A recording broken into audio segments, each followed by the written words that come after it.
Who am I that the Lord of all the earth? Good morning.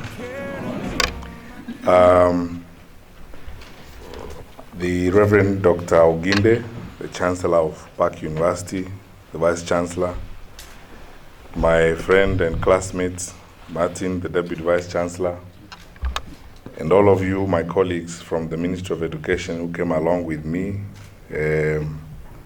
our colleagues who are here, Vice Chancellors, participants in this conference, ladies and gentlemen. It's somewhat interesting because I can see in the audience a lot of good friends of mine like Bishop. I didn't know he was a graduate student here. And as I sat there, I kept telling myself, you know, it must be feeling interesting to be a teacher. It's only us teachers who have this experience in life. We are in this room. I have my two teachers, Professor Mbaye and Professor Mudui, and I have my classmate Martin and Muli, and we are meeting again in this corner of life after we met in other corners of life in the past.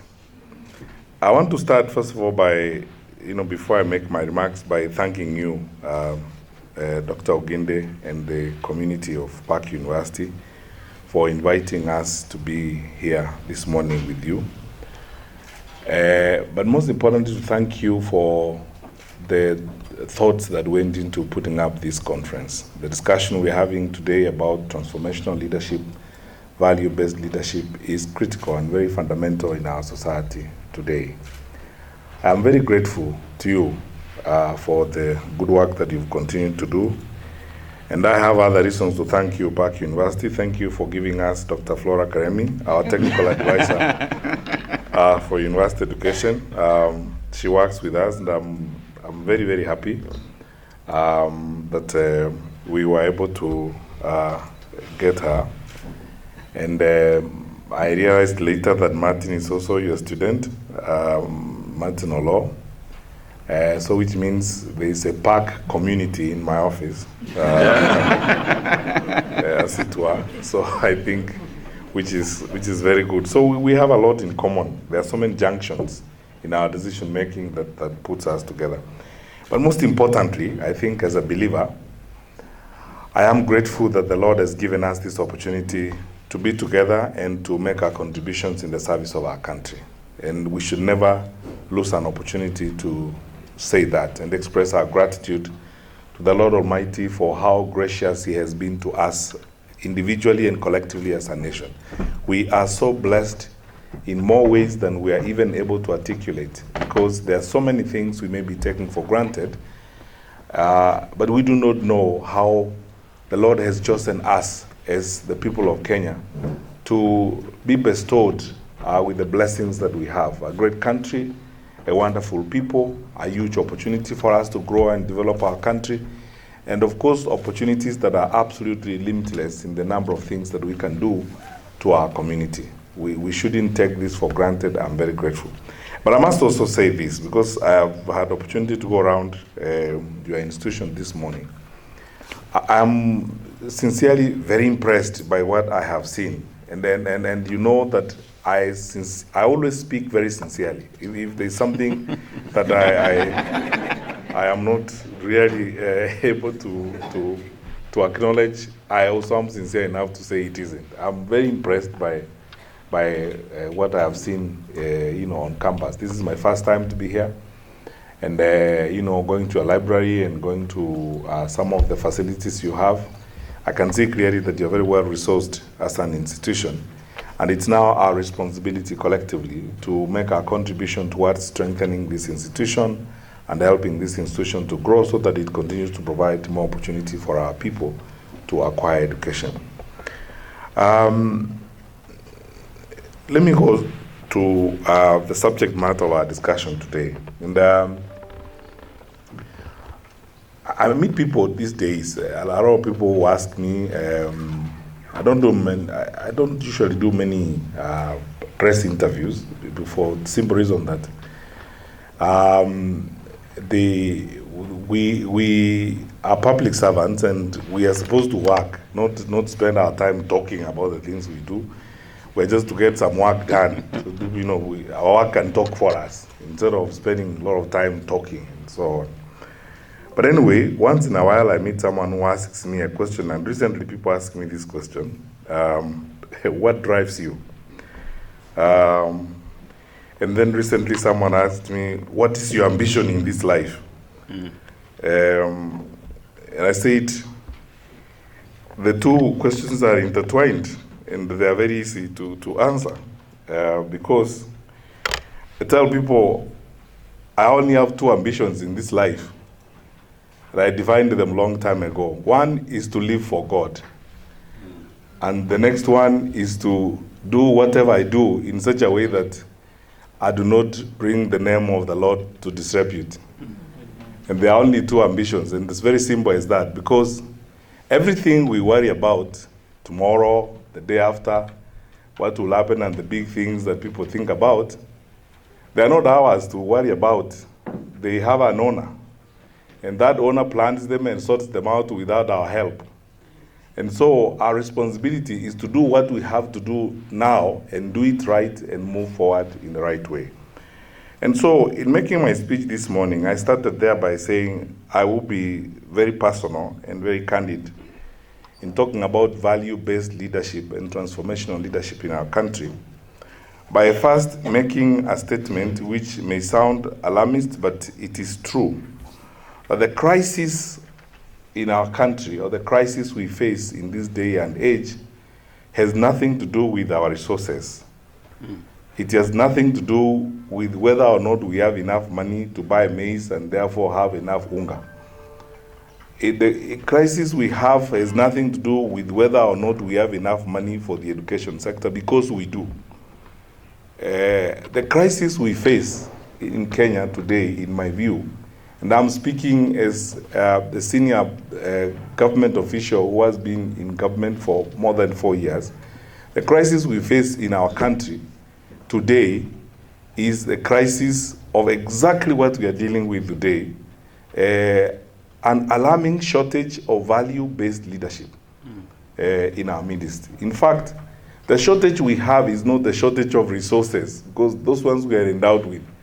The shortage we have, the shortage of truthfulness, honesty, value-based life. Because I can talk about this until the cows come home. If you take the education sector on its own, the budget resources that we put in the education sector are over 30% of our national budget. It takes close to 35% of our GDP. And every year we pump in about 50 billion plus into the education sector. Since we started free primary education and free day secondary education in 2003, we have poured over 300 billion shillings into the sector. And that is what we can account. There is actually part of contributions that go into the education sector in kind that we cannot quantify immediately. We are actually spoiled for choices when it comes to resources. We are a blessed country. We talk about resources that other countries can only dream about. But the level of wastage, pilferage, theft, corruption, mendacity, incompetence, it's unbelievable everywhere you go. I can give you about 3 examples. I walked into a school when I was about 2 weeks old in the ministry. And I asked the headmaster, it's a primary school in Mombasa, and I said, show me the books. Where are the records of the money that we give you? So that I can see how much money we have given you in the last 3 years alone. I'm not worried about the last 7 or so. The last 3 years alone. Because we give capitation based on the individual student. And it's a school we have poured over 12 million shillings in the 3 years. And he asked him, what did you do with the money? Show me what you've done with the money. He said, we repaired some potholes in the school with the money. We walked out. I told him, show me the potholes. Your guess is as good as mine. There were no potholes. The money had been spent. I walked into a school in Naivasha one time. That has become the most famous picture everyone shows on social media. In that school, there are about 1,300 students in that primary school, because it's located within the flower farms in Naivasha. And the flower farms, as part of their social responsibility, contribute funds towards the lunch of the primary school students who go there, because the parents of those students are the workers in the flower farms. So in addition to the money that we give that good man, he also receives contributions from community, from the parents of those students in the school. And in the records, he has shown that he makes lunch for 700 students who don't have to go back home for lunch. And if you multiply 4,620 shillings per student times 1,000 plus students, you can get the math that that is someone who give a hell lot of money from the ministry, leave alone what he gets from the flower farms. And so in his office, he showed me beautiful documents about the accounts and the amount of money and how he uses it and everything else. Then I told him, fair enough, now let's go to where the money works. Let's go to the classrooms that you have built with the money, and I want to see the kitchen where the students are eating lunch and so on. So I walked in there, and I asked the nice lady on the other side of the counter, how many children do you serve? 30. His books show lunch is made for 700 pupils. And there's nothing he has done with the money. And so I asked him, how come there's a big distance between your records and the reality?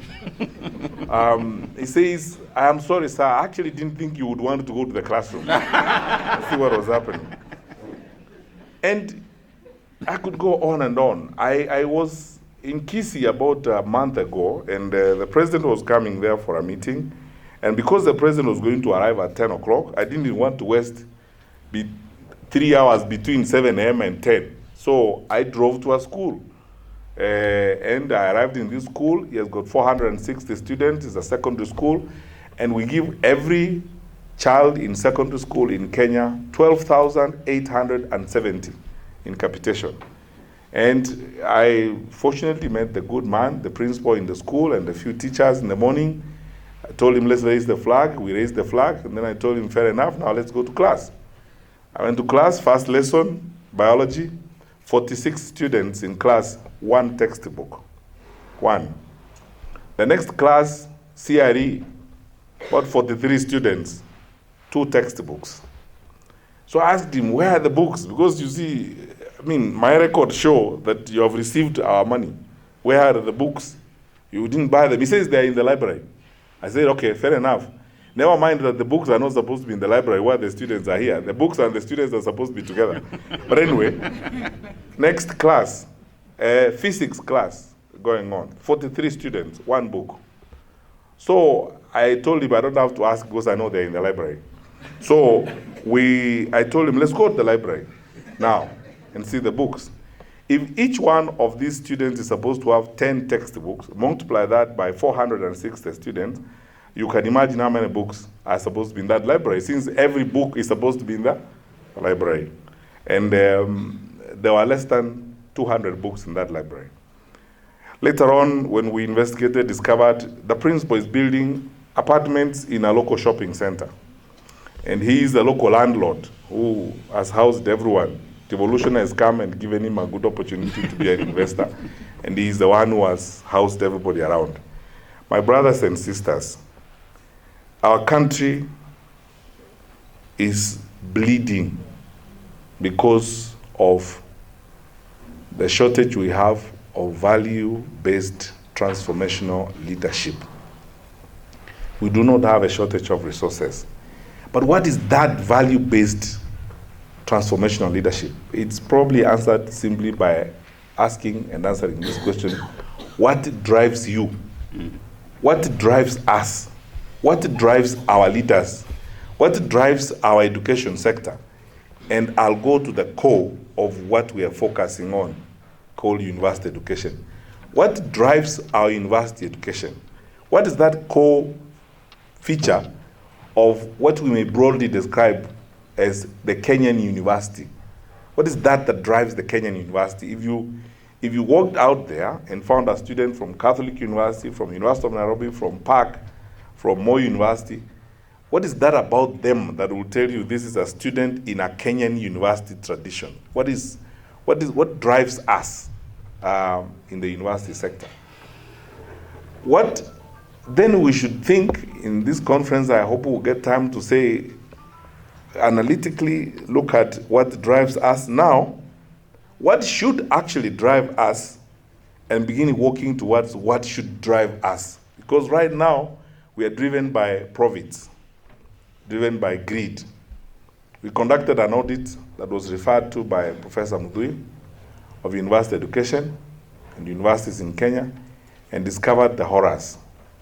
We knew some of the things, but we didn't want to proceed without collecting data so that we all begin from the same page. Because if we stood up and said we want to reform policy without the data, we could probably miss a few other people as we walked along. So the audit was intended to give us a basis from which to proceed. And we discovered that, yes, I think Reverend Dr. Oginde, you were at the meeting when we released the report. In one of our universities, they allow plagiarism as a way of life, as long as you don't plagiarize over 30% when you write your dissertation. It is harrowing when you think about it. It's unbelievable that that actually happens in an institution of higher learning. When one university challenged me, when the CUE closed some campuses, I told the council that I can call primary school teachers by name, and I have obtained some of their cell phone numbers, and demonstrate to them that there are primary school teachers teaching courses in them of their satellite campuses. Because we are driven by greed.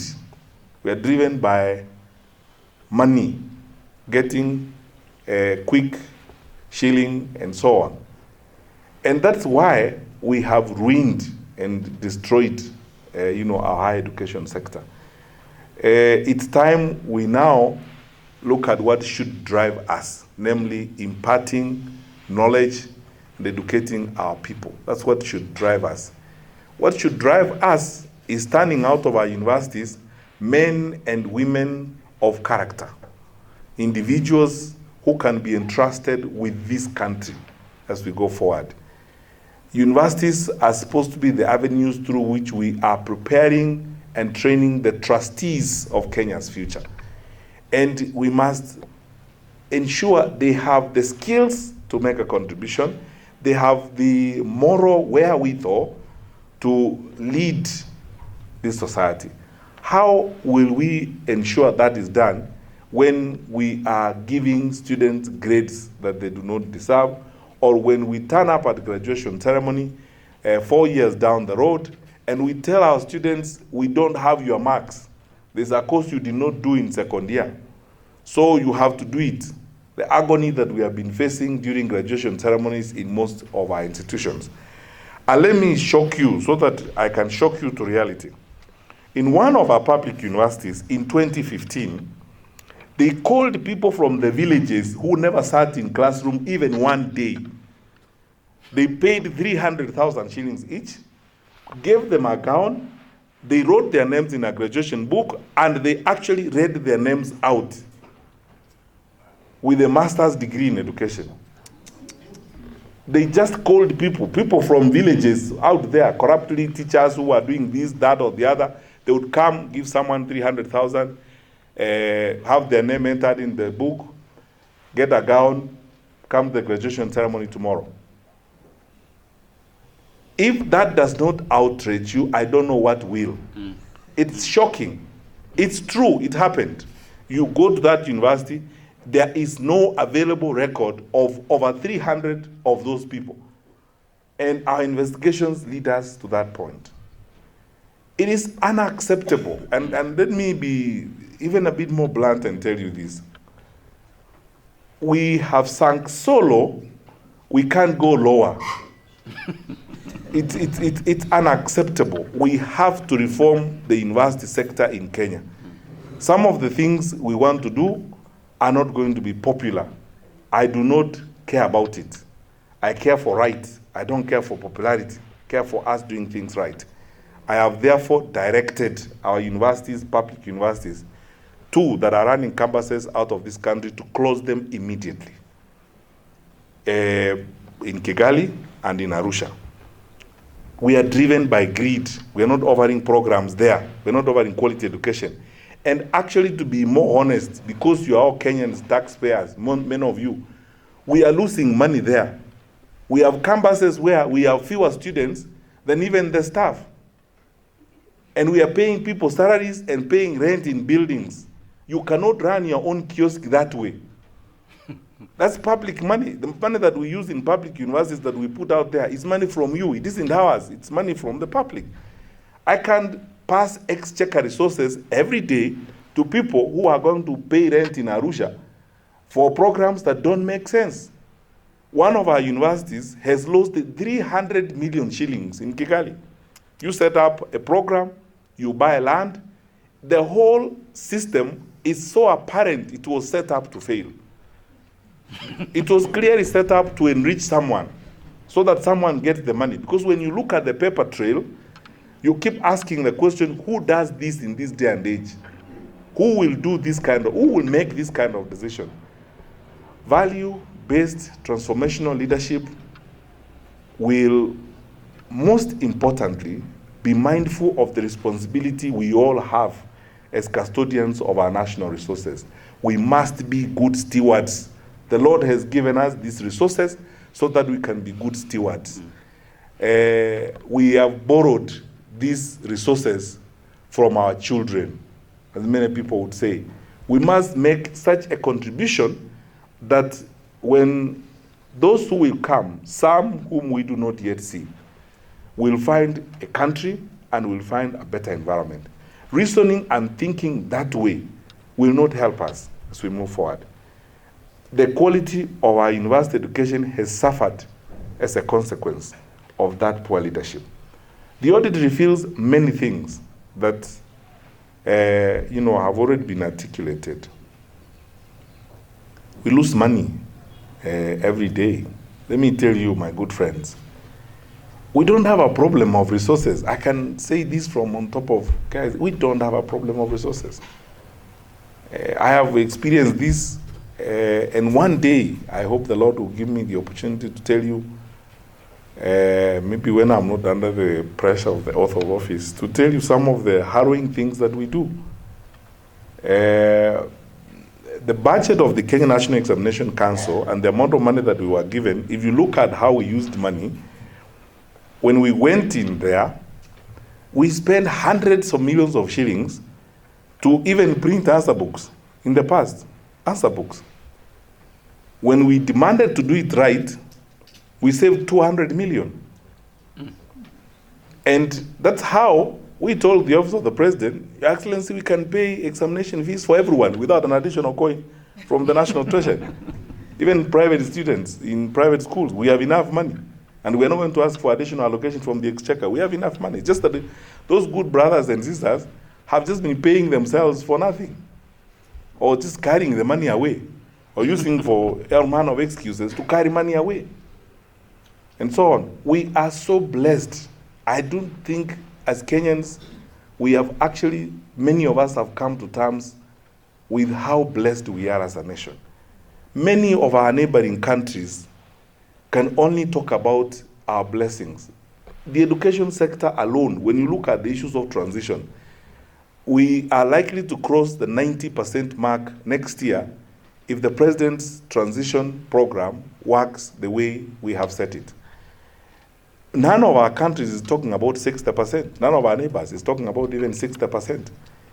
And we are doing that with exchequer resources from your money, the tax contributions, which means we are endowed, we are rich, we are able to do so many things as a country if we were honest. Value-based leadership has got to emphasize stewardship and honesty. Honesty in the use of resources. We will not transform our society if we are not sincere and we are not honest with one another. We have suffered a lot ourselves in the education sector because of this.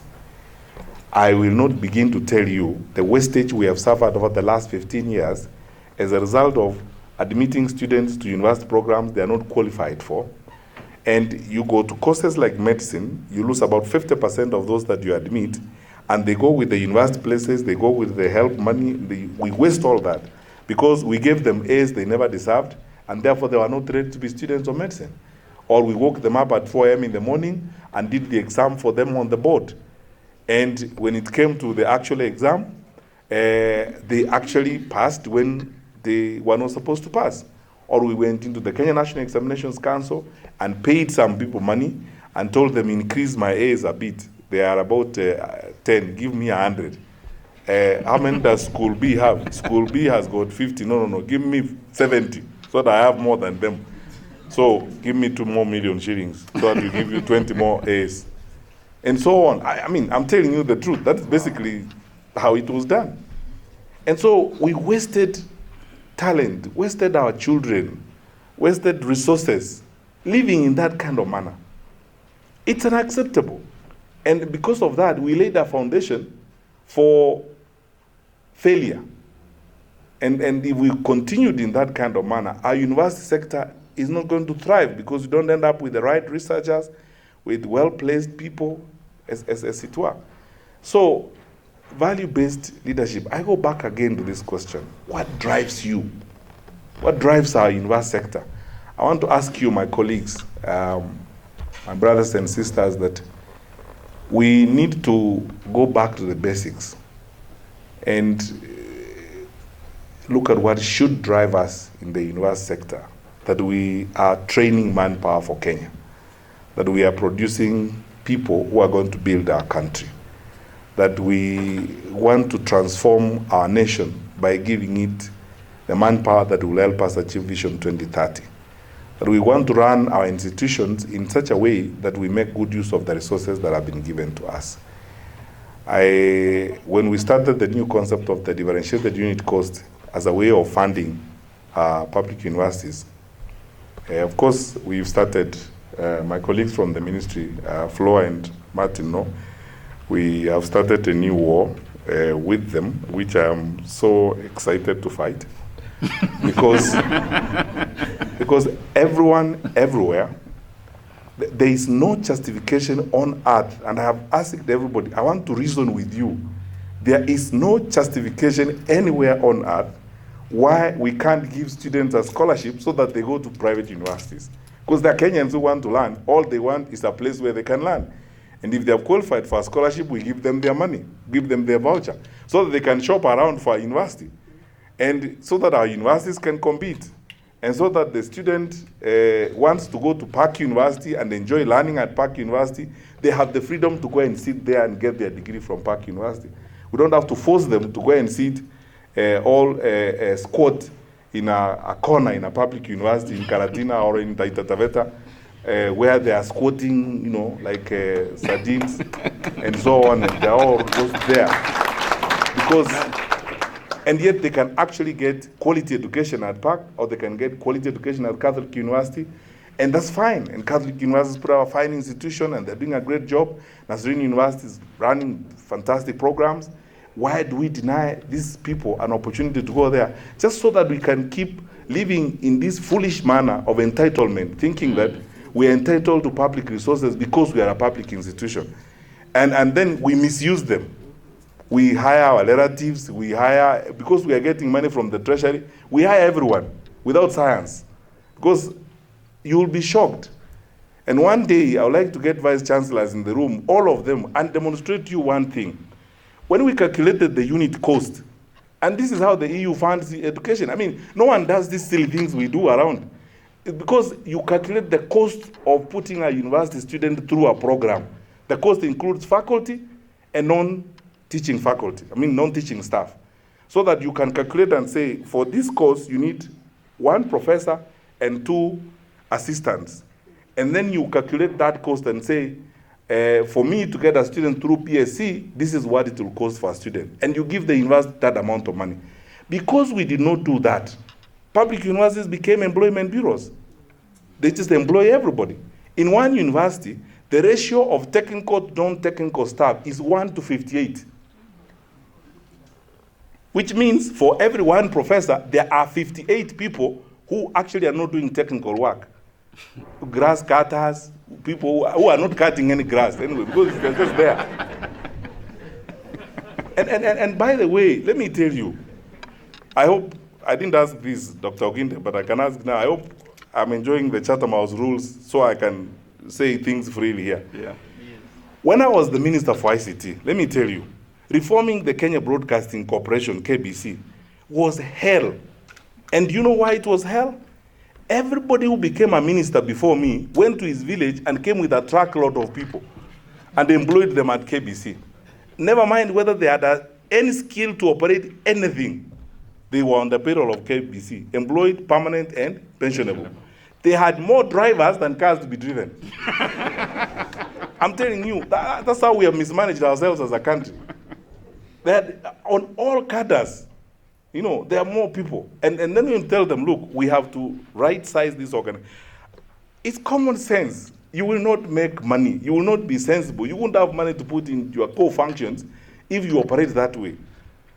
And the reason why our brothers and sisters, like this, as I've said, these bad manners, we have to win ourselves out of these bad manners because of that entitlement of saying, oh, you know, for me, if I'm in a public university, I sit pretty. I wait. The exam is done. I get my students. I get my capitation. Money flows. I don't have to think so hard. In any case, money comes all the time, so I can employ my sister-in-law, my brother-in-law, my friend Bishop can bring his sister-in-law, and everybody else, and so on, and I employ them. They are employed there. Never mind whether or not they have anything they're doing. And in the process, I'm losing money that was intended for research. I'm losing money I could actually help more students, and so on and so forth. So what DUC does is to give you the money that you deserve to get. And in listing the course, when we did this analysis, the most expensive course is dental surgery, and the least expensive course is Bachelor of Arts. And you file the numbers as they are, and we give you the money you deserve. So when a university comes and tells me, oh, you have cut our budget by 1.7 billion, what you're actually telling me is that you have been stealing 1.7 billion from us every year. that is really what it is, because we have given you the money, and we have worked the number of people you need in everything that you are doing. And look, that is how we can do university education. It's not going to be any other way. It must be driven by providing opportunity for all, providing access, and using national resources. Nothing gives me more entitlement to national resources than a student at PAC University. They are Kenyans. Simple as that. And unless we go about it that way, we will not address access, we will not address equity, we will continue with this problem of marginalization for a long time to come. So, that value-based transformational leadership has got to be bold to unlearn the bad manners we have learned. It calls for courage, change, demands that we start living differently. Value-based leadership will recognize the necessity of change. Life is not static. It doesn't. We are not the same as we were last year. We are different people. And as we go along, we encounter challenges every day. That value-based leadership is driven by an appreciation and a recognition of our environment and accommodating the necessary changes that we must have in the environment. So in the university education sector, therefore, I believe, will be driven by honesty, by principles, truthfulness, good use of resources as we move forward. And if we drive in that direction, we will save a lot of resources. Many of our colleagues, especially in the public universities, are coming to terms with the fact that it is not a given. Every time I have seen this, and I've raised it even with my colleagues at the National Treasury, if we lived this way, we will get to a point where we have debts we cannot deal with. Because I'm in a public university, I go to the Ministry of Education and say, I want an overdraft of 900 million from Barclays Bank. Let the ministry guarantee me. And then you come and dramatize your need. Then we gotta say, okay, fine, go. You'll get the money. Then you don't even service the overdraft sensibly. And we give you a guarantee without you justifying what you're going to do with the money. Just because you happen to be a public institution. Value-based leadership must focus on responsibility. We are responsible. You know, to say it is my duty. Responsibility. It is my duty. I am here. There are people I ask these days, I meet in public service and ask them, when you work in the manner you work, when you retire, you will tell people that you would have retired. But you would have retired from what? Because what have you been doing? Because you have not been working. What would you have been? What would you be retiring from? Because you already retired long time ago anyway.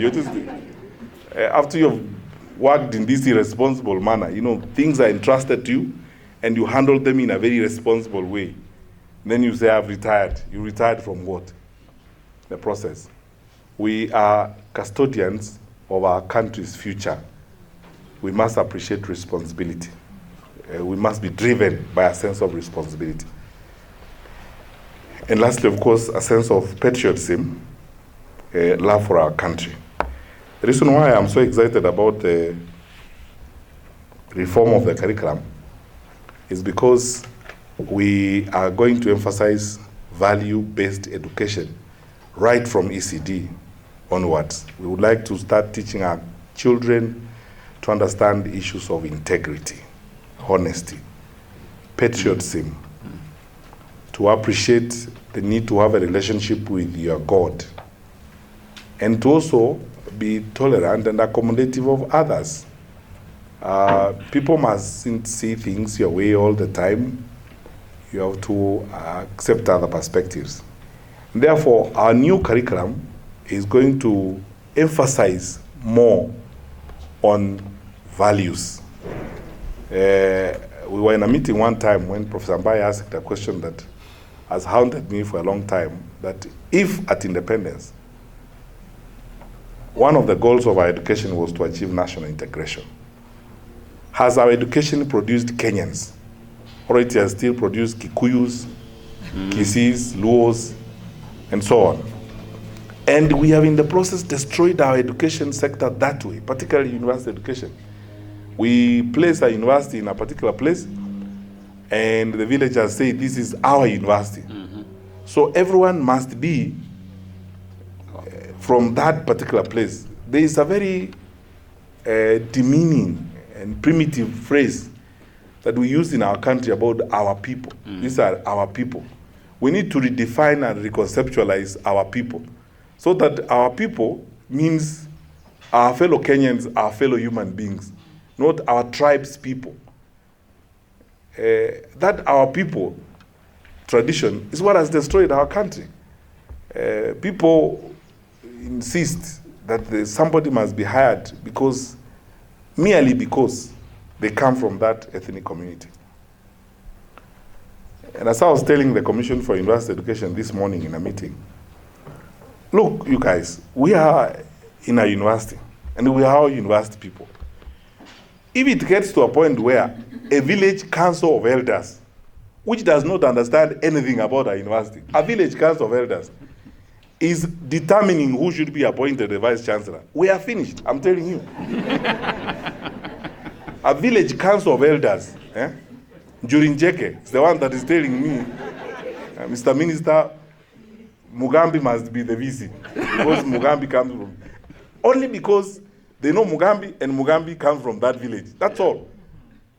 None of those good people can actually read a CV. They can't tell you the difference between a dissertation and anything. They know nothing about a university. So when we are talking about hiring an academician or who must have particular credentials, that is not something they can even relate to. They are interested in Mugambi, because Mugambi comes from that village. By the time we go that way, we are destroyed, as it were. We must unlearn the bad manners and redefine and reconceptualize. So value-based leadership will emphasize patriotism. We will love our country so much, and if we love the institutions that we have so much, there are certain things we will not do. We will not award degrees to people who have not sat in a classroom. We will not misuse resources. There's one thing that all parents know and all parents learn, that as soon as the Lord gives you a family and the Lord gives you children, with each passing day, you cease to actually be important. The children or the people that the Lord has given you become more important, so that they become the focus of your daily struggle. That's how we are supposed to relate when we are in responsible positions. That we are not as important as the young people of Kenya whom we are raising. And we must make all the sacrifices. It's okay, and I thank the Lord that I've come this far, and I have studied, and I have attained a PhD, and I am a CS. But I must do whatever I can do so that the young children of this country we'll also have an opportunity to access something as we go along. And that is the basis of my eternal fight with KMTC and all these good people about admissions to KMTC, for example. That, let me tell you, fellow Kenyans, some of these things are very painful. We have run a very corrupt, very, very corrupt system of admitting students to the Kenya Medical Training Colleges across the country. You called out the list of the people in those colleges and looked at their qualifications. There are people who are more qualified and better who are not in those institutions. Because people make it a business. They sell letters for 50,000 shillings and so on. Before we migrated the Form 1 admission to the digital platform, and the reason why I insisted we must do it is because of the complaints from people. Students are admitted to Alliance, or they're admitted to Kenya, or to Mangu, or whatever, and the letter doesn't reach. And as soon as you're on the second day of reporting, the principal can give that place to someone else. And he insisted last year, and I pray that we continue that way, you will not admit any student and you will not give out a hard copy letter. Everyone must print their letter from the system. And when you have places, when people have not reported, you'll have to come back and tell us so that we can give you the students. So you don't sell places and therefore disadvantage others in the process. There's a lot to be done. Let me conclude by saying this, where I began. We are amazingly a blessed country. The Lord has been so kind and gracious to us as the people of Kenya. The one and only responsibility we have is to develop a value-based character, a value-based culture of managing ourselves. We lead ourselves as individuals first, and then lead the institutions that we have been given on the basis of values. So what drives you and what drives Kenya's university sector? If we are going to be driven by greed, so that we register more students and make more money and care nothing about whether or not we are giving them education, and care nothing about whether or not they sleep like rats. You know, they cook there, they sleep there. You don't care whether they are even having enough facilities to have a shower, as long as they turn up in class, and sometimes you don't even teach them. If we don't care about that, if we're going to be driven by greed, then we will continue to drive in the wrong direction. But if we develop value systems, value-based culture, we will transform our universities so that they become the great institutions that they are meant to be and that they have the potential to become.